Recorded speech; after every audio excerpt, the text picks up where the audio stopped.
Welcome to Floor to Explore, the podcast where every episode takes you on a journey across the world of flooring. From rugged warehouse surfaces to cutting-edge sports courts and design-forward interiors.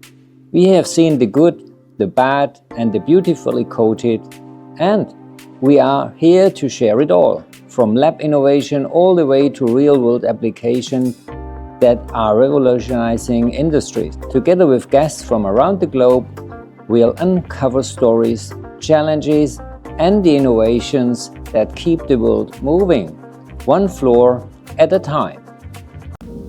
Hey, Floor Explorers, welcome to Floor to Explore. I am Ralph Joos and I welcome you from San Antonio, Texas. Today we have a special lineup. We talk about calculated risks, bold moves, and building something from scratch with a smile. Today we welcome Mr. Bob Storey. Bob made the leap from a corporate to a startup and finally launches Goodspeed America in the United States and bringing us, the flooring industry, with great new products to the US market. Bob, welcome to the show. Thank you. It's a pleasure to have you here. You know, a lot of people would like to leave the corporate world and go on their own, but only a very few make it. Today we are going to hear exactly how Bob is creating his American dream. So let's get started with the first question. Let's start at the beginning. Please walk us through your background. How does it become from a MBA engineer to a corporate industry and then finally almost at the end of the business career even to create a new startup? Well, I think it starts right from my work history at the beginning. I've always had the entrepreneurial inclination, call it a curse or a blessing. Even when I started in high school working for a building material company, I think, Ralph, it started right from the beginning of my work history. When I started working, even in high school, it was with a building supply company.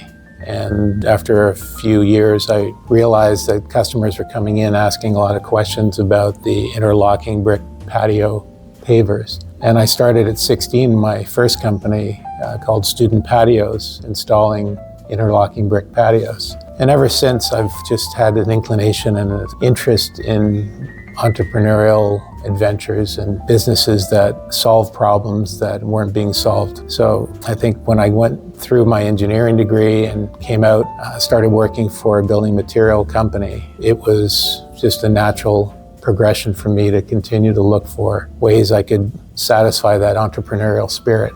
A couple of years after graduating from my engineering, I was fortunate enough to be sponsored by my company to go back and get my MBA while I was still working. And that just added even more fuel to the fire, because now from a technical standpoint, with the engineering degree, I added the business acumen that comes from the MBA.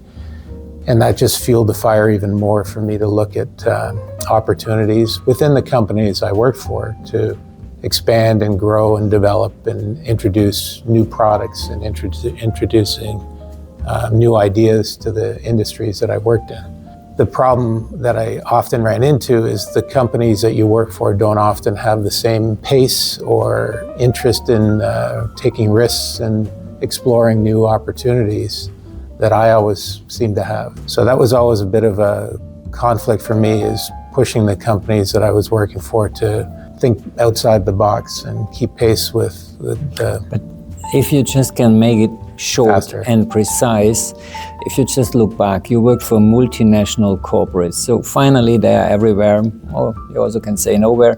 But on the other hand side, what is the major difference? What makes you feel?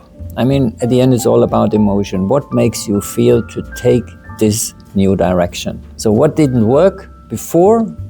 What you expect that it will work now? I think it's going to be the pace at which we can explore new opportunities and find creative solutions to problems that we see in the industry, whether it's underserved areas or customers or technical solutions to problems.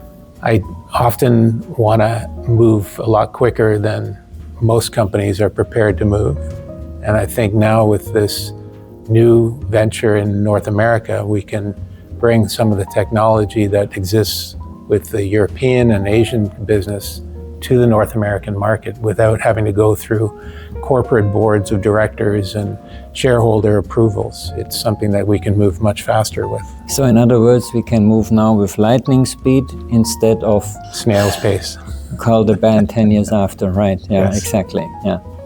Yeah, this is very important. Yeah, thank you for that input. What else makes you going this way? What else? What's the key point? What's the initial point? For Goodspeed specifically, for me, there's a cultural fit that's very important. And I've always sought out, even the clients that I do business with and the partners that we align ourselves with in my past history, I think having a good cultural fit is always important in any business, especially a partnership like we have now in North America, to make sure that what I believe deep down is the right and the proper corporate culture, business culture, that there's a fit with what you, my partner, believes. And from the first time I met you about 5 years ago, I knew early on that there was a very strong connection between you and I and how we thought. I agree. The content we have is the flooring business. So if it is sports flooring or if it is industrial flooring or whatever, waterproofing, all these kind of products, when did they catch you, or doesn't play this an important role? I agree. This is new for me, specifically the flooring and sports surfaces, but I think there's a lot of common elements to this type of business from the experience I had in the exterior cladding and insulation business. It's all building walls, building floors, and the variability and the uncertainty that comes with construction is very important to have the right partners and the right solutions. There's also a highly technical aspect to this industrial flooring and sports surfaces that I think my engineering degree lends itself to understanding the technical side of it. Definitely. The entrepreneurial leap took a lot of courage, and you even make it more because you make it more complex. You lived your life a long time in Canada, in Calgary, and now you even took another step crossing the borders. So finally, what did your family, your network, I mean, you lived a long time there. What did they say to this kind of, at the beginning, idea? It caught some people by surprise, but people who know me well know that I'm going to pursue opportunities where they exist. And as life throws these possibilities at you, I believe you have to respond. And it was difficult making an international move down here, but I have worked in the US before at earlier times in my career. I met my wife here in my first assignment in the US. So it wasn't that difficult. And knowing how big and dynamic the US market is, specifically in flooring and sports surfaces, it just made sense to base this new business, this new starting point here in America, and specifically in Texas, which is on itself is a very big opportunity. Right. Understand. So Texas is the place, it's the chemical hub of the United States. That's also very important when you are in a chemical industry, a related industry, definitely. But one more thing, how, if you look at the process, founding this company, Goodspeed America, how did it work out? Was it easy going, or were there some special difficulties or challenges? How would you explain that? Well, I'd say first, it's still a work in progress. So we've come a long way since with the initial concept that you and I came up with. I know this is an idea that you've had for many years, expanding into the North American market. And I have been through startup situations before. I think what's unique about this one is it's the full reign to structure this the way you and I think it needs to be structured to be successful. And we don't have a board of directors or shareholders that we have to report to or commit a 5-year business plan to. We can just explore opportunities as they develop and as we discover them. So I think for me, this is going to be an even more rewarding experience than my previous startup opportunities, because we are just going to go where the direction points us, where we can bring our unique solutions and innovation and entrepreneurial spirit Yeah, to the and go market. with the flow. And go with the flow. Easy going. So you made the move to co-founded Goodspeed America, which is excellent, and I really appreciate that, and I'm absolutely happy and more than just convinced that it will work out perfectly well. There is no doubt at my side, not at all. But what is the key? What is the great grand master plan behind Goodspeed America? Why are we doing this? I don't talk about the plans, what we said, business plans, 5 years and what's on.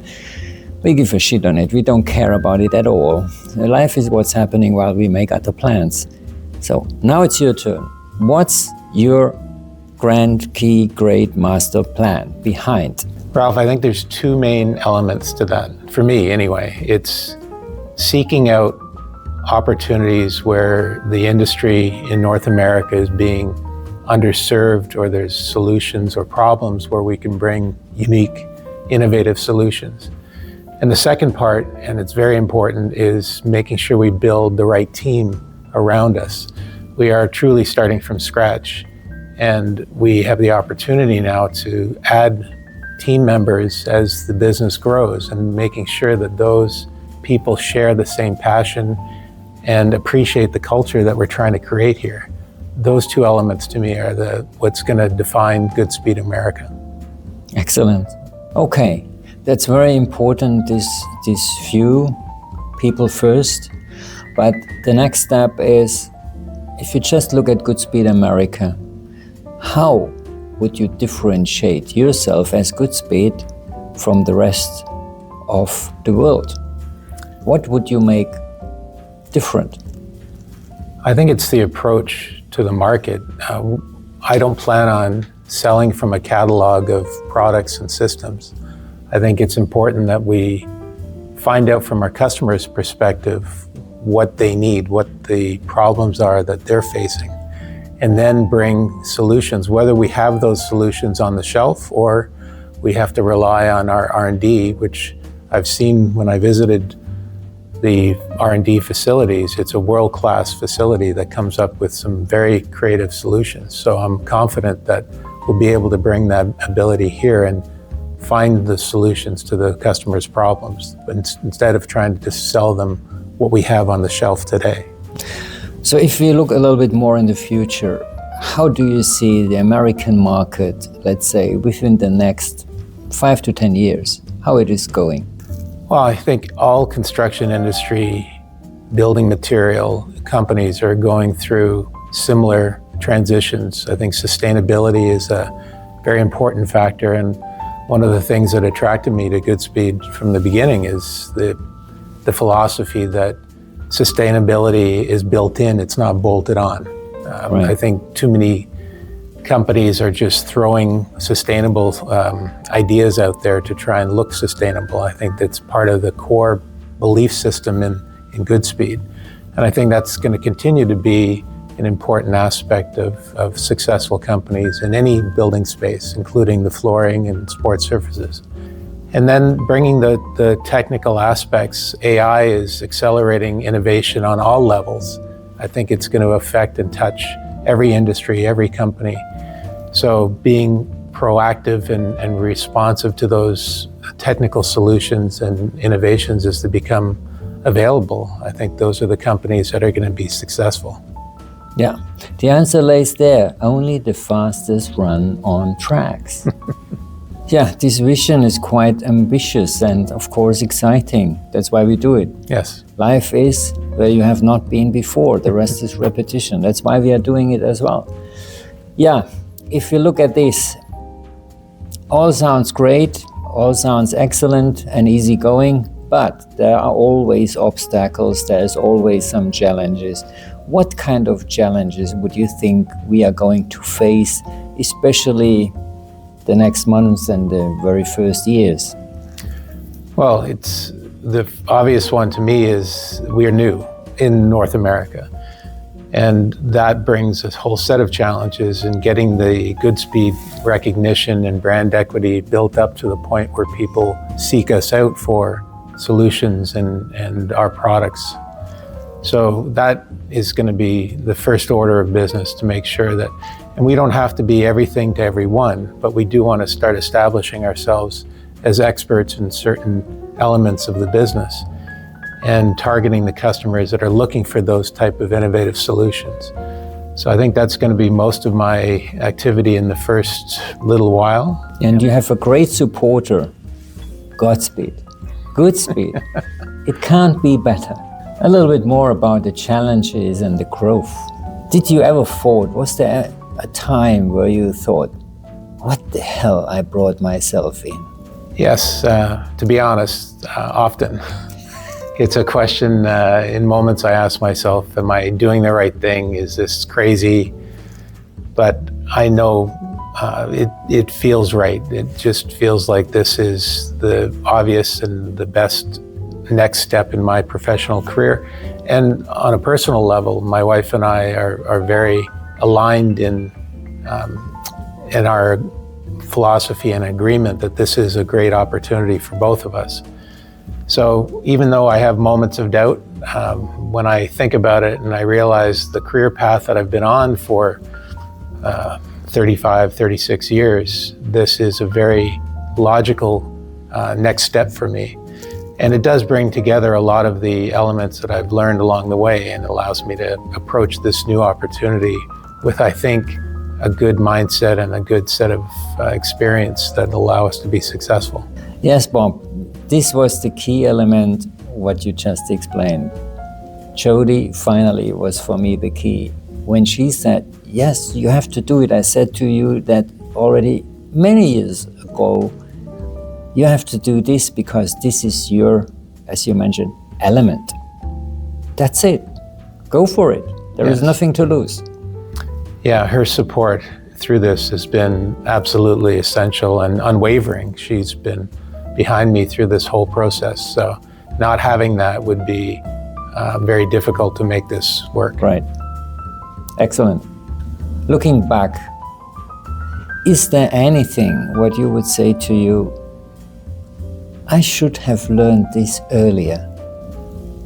Yeah, I think for me, it's not treating failures or challenges as obstacles or annoyances. That those are really the learning opportunities that you develop and grow from the most.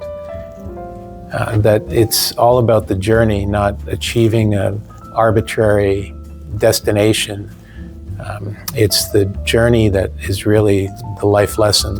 And when you understand that, like for me and later in my career, not treating every obstacle and every setback as a defeat is an easier process to move forward with and get on with the business after you've had those challenges.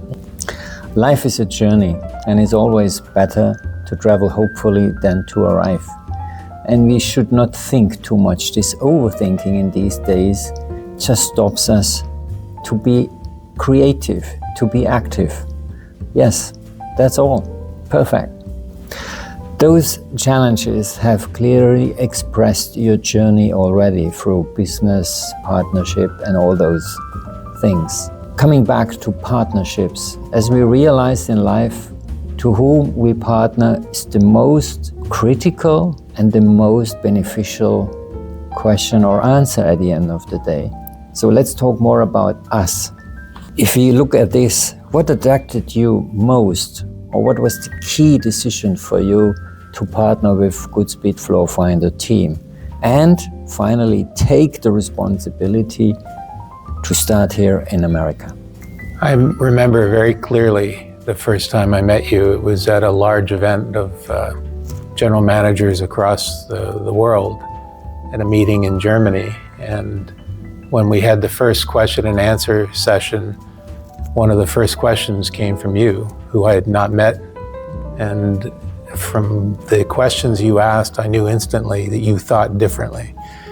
And I realized at that time I needed to get to know you, which I did at that event. And ever since then, I've been very impressed with your philosophy on business, on life, on relationships, and I find that it aligns very closely with my belief system and what the values that I hold important. So, as you said just now, making sure in life that you have the right partners, whether it's personal or business, is a very important factor in being successful and getting gratification out of what you do. So I knew right then that you were somebody that I wanted to understand a little bit more about. And once you told me about what you're doing and your company and the industry that you're in, it was clear to me it's something that I was going to be very interested in being part of. Right. Yeah. I just can agree. Yeah. Right. Okay. You lived both in Canada and the United States. So finally you have the experience, the life experience, the business experience in all of these two countries for many years. So do you see, or did you realize any serious differences how they make business, Canada and the US? Yes, for sure. There are subtle differences. The cultures are very similar, but there are differences on the business side that I've noticed. I spent 13 years working in the US out of the 36 years I've been in the work industry. So to me, the main thing is the US tends to be, in general terms, more bold at taking risks, and the scale at which they do things tends to be larger, again, generally speaking. The other thing that I've noticed quite clearly is that the US companies that come up to Canada often have a blind spot. They don't see the Canadian culture as much as the Canadians experience and live the US culture just through media and television. Canada is inundated with US culture, everything, the NFL football and all the television programs, most of them are all US based. The same isn't true in the US. You don't see Canada as much in the US. So there is a bit of a blind spot for businesses trying to do business, US businesses in Canada. But I think once you've understood both sides of the border, it's fairly easy to recognize those subtle differences. It's clear that partnership and collaboration are very important how to operate. If we just talk about these two different kind of cultures, even they are quite similar. If we look at the world, when you say the world is not enough, reach for the stars, we have to take care of all the cultures. And even if we look in the United States, there are many different nationalities, as in Canada itself. So it's a great melting pot how to deal with different cultures, not just with the so-called US and the Canadian style. I mean, I remembered very well when I have been first time in Toronto in Canada, how these people, these applicators reacted when they say, where are you coming from? Most of them, they never said Canada. Even a few generations were there already. They said Czech Republic or Romania or Korea. It doesn't matter for them. From their heart, they are different. So it's very challenging to really get on with them. And this is definitely, you did it so great in the past that you could deal with all these different kind of people. It's a masterpiece. And this is also very important when we move on in maybe different countries too, in a later stage. Who knows? No one knows. Let's go with the flow. Anything you would like to share regarding from yourself or Goodspeed America, what you want to tell our Floor to Explore followers? Yes, I think the important takeaway is that we're going to bring solutions that the customers are looking for. So first we have to understand from them what those needs and problems are so we can develop the right solutions. And I think that means we're going to be very approachable. So if there's any issues, we want to know what those are. We're not going to come with a basket of products and try and sell those products.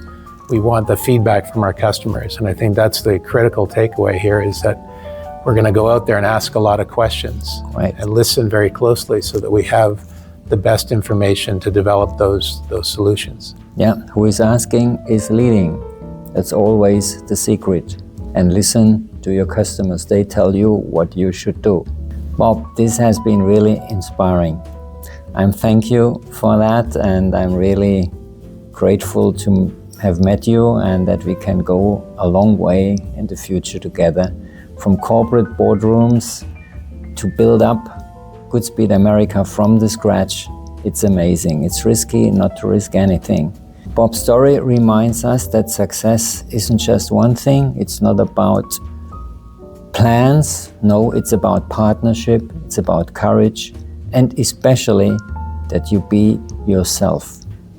It needs a lot of courage to follow your feeling.